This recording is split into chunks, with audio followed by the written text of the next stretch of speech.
Ok, bon, là, on va pas traîner. Ce matin, quand j'avais analysé, j'avais pas trouvé d'opportunité. Mais là, je vois que le prix a évolué, ça a créé d'autres structures plus claires.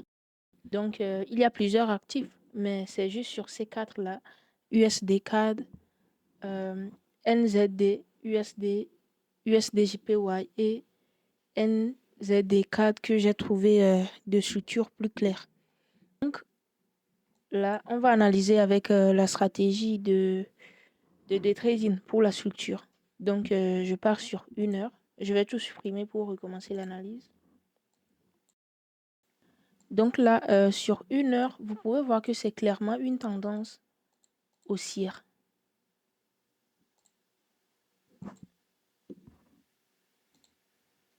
C'est clairement une tendance haussière. Là, je vais juste tracer le dernier haut confirmé et son bas. Donc ici, dans ce cas,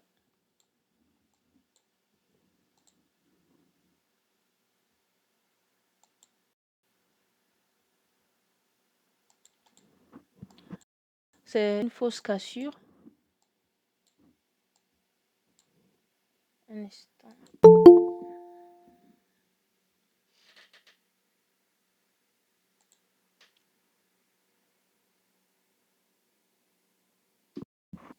Ok.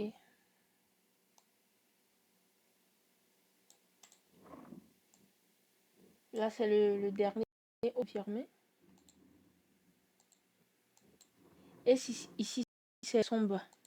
Sur 15 minutes, sûrement, ici. Là, sur 1 heure, c'est pas bien visible. Il y a une fausse cassure ici, comme ça crée une structure, mais on va pas considérer ça comme une structure ici. Mais sûrement, si on descend sur 15 minutes, ça crée une structure. Donc ici, sur 1 heure, c'est ça notre dernier haut confirmé. Après, premièrement, le prix a fait une fausse cassure. Et après, ça a cassé avec une longue bougie qui est bien visible. Donc, la cassure de ce haut, c'est le niveau de continuation. Donc, la cassure de ce niveau, c'est la continuation. Ça nous montre qu'on est dans une tendance haussière en phase de continuation. Et en phase de continuation, on va descendre sur 15 minutes. Voilà, maintenant, sur 15 minutes, on va voir c'est quelle tendance. Directement, c'est une tendance aussi sur 15 minutes aussi, c'est une tendance haussière. Et maintenant, vous devez chercher à voir si il y a une autre structure qui s'est créée ou pas. Donc, dans ce cas, par exemple, vous pouvez voir que sur 15 minutes, il y a une autre structure haussière. Il y a ce dernier un instant.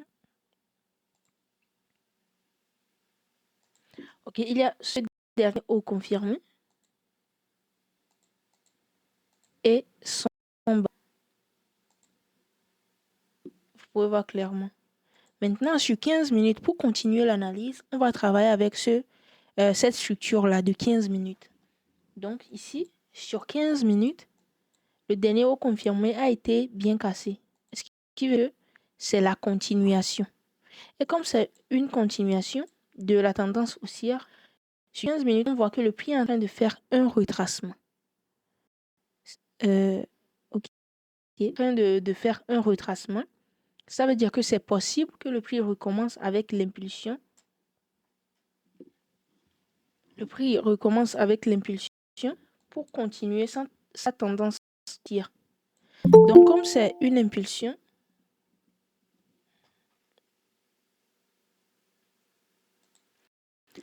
comme c'est un retracement qui peut reprendre avec une impulsion, du moment où le prix n'a pas cassé le niveau de retournement, le prix peut toujours monter. Donc là maintenant, on sait que c'est une tendance haussière en phase de continuation. Et comme c'est le cas, on va juste tracer une zone d'action pour profiter de la continuation de cette tendance. Donc là, pour tracer la zone d'action avec cette stratégie, on va juste considérer le niveau de retournement et tracer la zone là-bas. La zone peut être ici, 6. Ceci peut repris. Mais très souvent sur 15 minutes, le prix a tendance à venir plus bas avant de remonter. Donc là, la zone d'action, on va tracer ça ici. Maintenant, est-ce qu'on doit prendre toute la bougie ou juste une partie. Sur, sur 15 minutes, ici, pour tracer la zone, si c'est une, je l'ai déjà dit la dernière fois, si c'est une grosse bougie, vous prenez juste mèche. Mais si c'est une petite bougie, vous deux. Maintenant, là, ici, on va prendre juste la mèche parce que si on trace comme ça, vous pouvez voir que la zone est trop. Donc, pour affiner, on va juste considérer la zone. On va juste considérer plutôt la mèche. Maintenant, dans ce cas, scénario possible, le prix peut venir chuter, venir toucher notre zone d'action. Si le prix touche notre zone d'action, c'est là, on va descendre sur une minute pour chercher une confirmation d'entrée pour une confirmation d'entrée pour acheter. Donc sur une minute, on va juste attendre une structure de retournement comme ça. Mais où le prix ne crée pas une structure de retournement, chute directement, là, on ne va plus rien faire. Parce que si le prix chute directement, ça peut casser le niveau de retournement. On ne doit pas oublier que ici, ça reste le de retournement. Du prix le casse clairement, ça veut dire que la tendance baissière va recommencer. On ne va plus chercher à acheter. Donc là, le premier scénario possible, c'est que le prix touche notre zone d'action avec le retracement. Et s'il y a une configuration, une confirmation, on va acheter.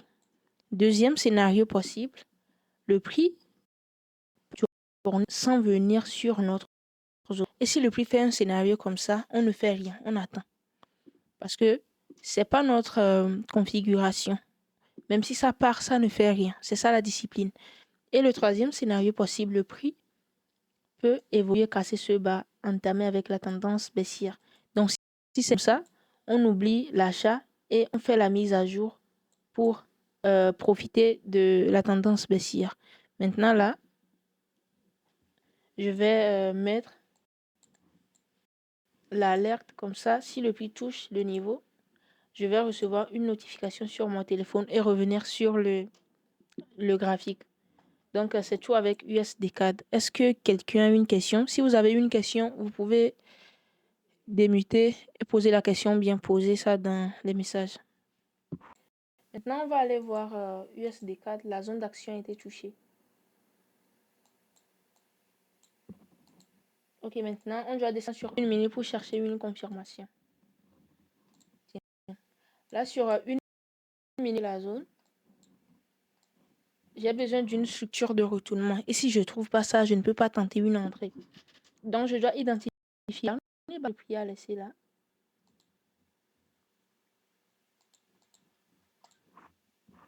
Là, j'attends le prix que le prix vienne sur la zone. Le prix peut revenir sur ça. Donc, je dois attendre un instant.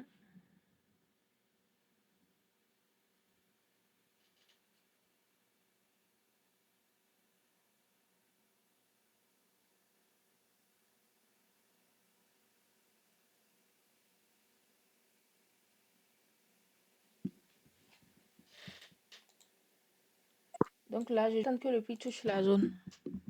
Et si le prix touche la zone, ça va sûrement, le niveau, ça va sûrement créer un haut ici. Au cas où le prix fait le mouvement comme ça. Ça va venir et monter. Maintenant, deuxième scénario possible.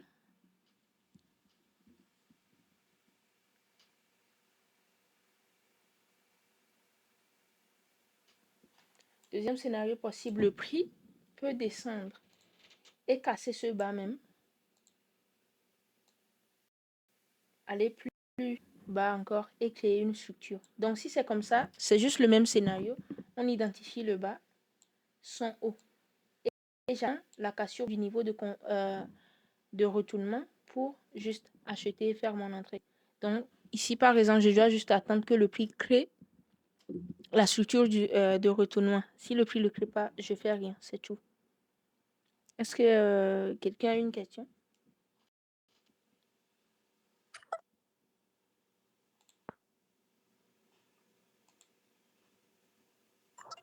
Oui, Oui, allez-y. oui, ma coach, Oui. s'il vous plaît, est-ce que vous pouvez revenir un peu sur USD4? Donc, la dernière bougie que vous avez prise, concernant la jaune là. Pour la zone, Oui, pour la jaune là, s'il vous plaît. je pense faire 5 minutes. Ici.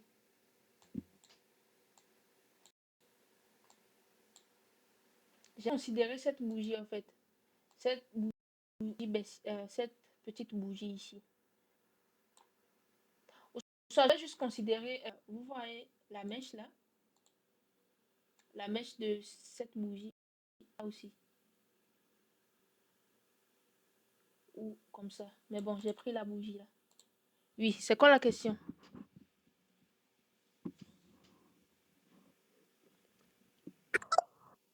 Non, c'était ça. Bon, je pensais que vous avez pris Oui. la bougie de 1 minute, quoi. Parce que là, moi, je Non, c'était sur ne 5 parvenais minutes. pas à identifier la. Ah, d'accord. Merci beaucoup. Ok, oui. Donc ici, c'est comme si le prix part, mais on ne va pas se précipiter pour acheter parce qu'on voit le prix en train de monter. C'est toujours possible que ça se retourne ou ça casse même et aller plus bas, sans donner même de confirmation.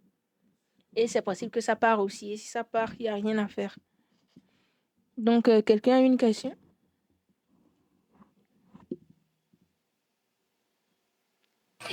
Oui, Oui. oui, moi je vois sur le graphe là une autre, je vais dire quoi, une autre impulsion. Je n'ai pas compris. Sur ce même graphique, Oui, je vois un autre chemin, je vais dire, vous appelez ça une autre structure en haut là. euh, je comprends pas. En haut ici ou quel niveau? Voilà, oui, où vous avez mis le curseur là, ici, Ici, oui, quelque part là, je vois une autre, oui, là, à descendre un peu. je descends. Là, C'est-à-dire ici, vous êtes très bas. Juste en haut, là, il y a une autre, je ne sais pas comment je vais faire pour dessiner ça, vous montrer. Il y a une autre structure du marché qui s'est formée. c'est-à-dire Donc, pour un moi, dernier depuis bas là en haut, haut. je vois déjà un dernier haut et un dernier bas confirmé en haut de ce que vous avez Non, non, tracé. on est sur 15, sur 1 minute. On est dans une tendance baissière. Sur une minute dans une tendance Oui, nous baissière sommes dans une sur tendance de... un dernier bas confirmé et haut. Ah, ok. Le dernier bas confirmé, donc, pour moi, se Mais situe juste, actuellement, il y le a le dernier bas confirmé est ici. Bon, non, plutôt. Actuellement, c'est ça le dernier bas en bas confirmé. là. Et son haut, ici. Voilà, c'est ça le dernier bas confirmé. Voilà. Maintenant, C'est avant de ça. faire une entrée, avant de chercher à faire l'entrée ici, il faut d'abord que le prix casse. Et si le prix casse le haut ici, on ne peut pas chercher à faire l'entrée directement. Mais forcément, on doit attendre que ça revienne sur notre zone d'action pour pouvoir avoir un bon stop loss. C'est bon? Maintenant, là, actuellement, le prix a cassé le bas, Ah comme oui, je l'ai là, c'est dit. bon. Le prix a bien cassé le bas, comme je l'ai montré dans le scénario.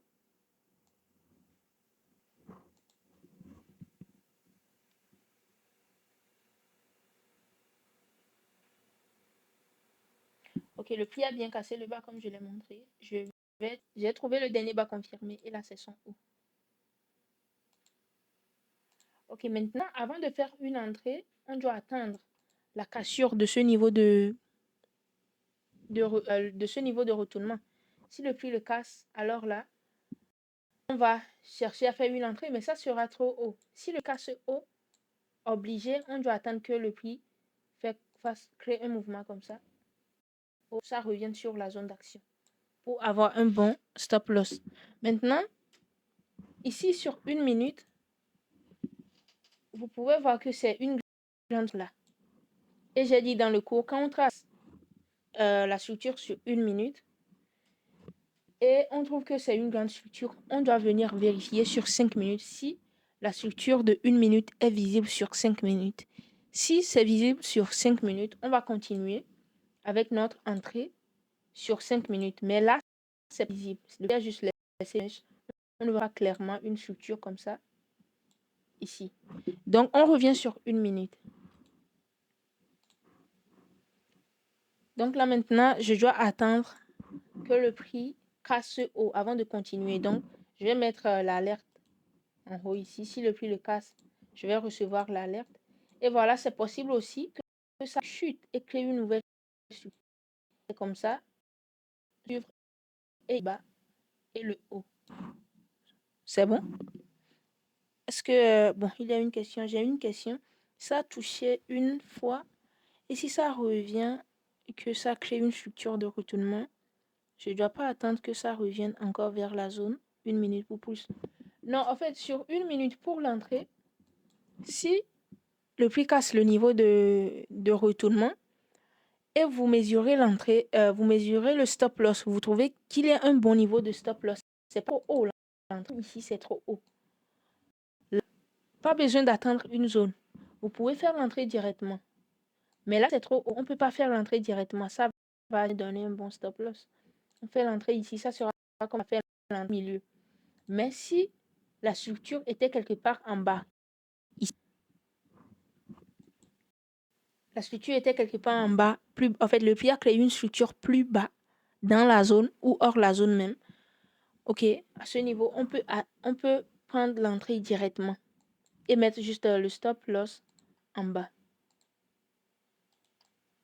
Là, on met le stop loss en bas. Mais quand on fait l'entrée quelque part ici, c'est trop haut. On va devoir faire comme ça. Non, c'est trop. Donc, si vous trouvez que l'entrée est trop haut, attendez une zone, tracez une zone, comme sur 1 minute. Mais si l'entrée, c'est bas, c'est plus bas, là, vous pouvez prendre la position directement à la cassure du niveau de retournement. J'espère que je vous ai répondu.